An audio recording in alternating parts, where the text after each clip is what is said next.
sábado de manhã para a localidade de Muda. Nós temos uma reunião, um grupo ali, juntamente com os irmãos ali na localidade de Muda. Já nós estamos esperando com uma grande expectativa. Nosso desejo não é outro, né? Senão já falar da palavra de Deus, falar do amor de Deus para aquele povo que já, um povo que na sua grande maioria já conhece a palavra de Deus, já tem afinidade com Jesus, mas espera de Deus uma bênção, espera de Deus milagre. Nosso desejo é tão somente abençoar o povo, em nome do Senhor. E a irmã Sandra, como é que vê essa expectativa de hoje? Estou bastante alegre, né?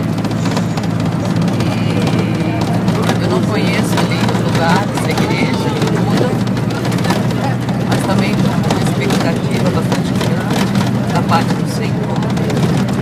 E eu acredito que Deus vai fazer grande coisa aqui, vai falar com cada um dos irmãos ali presente e vai derramar bênçãos ali, com certeza. Não só na vida dos irmãos, bem como na nossa vida também. Em nome de Jesus, eu creio sim desta forma. Está conosco também o jovem Samuel, que batizou ontem, nos acompanhando ele e a irmã Rosa.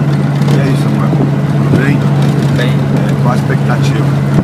As expectativas lá em Muda serão muita bênção. Lá Deus vai estar operando muito aqui no Muda.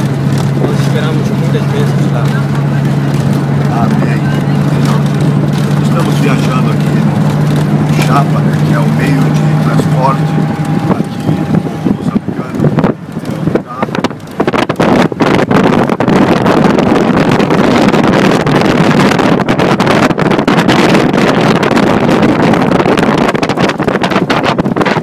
Bem acomodado aqui no seu distrito. Nós queremos mostrar essa situação para os irmãos entender que o povo moçambicano aqui tem uma dificuldade de transporte, mas nem por isso também fica parado, né? Eu quero agradecer a Deus em nome de Jesus.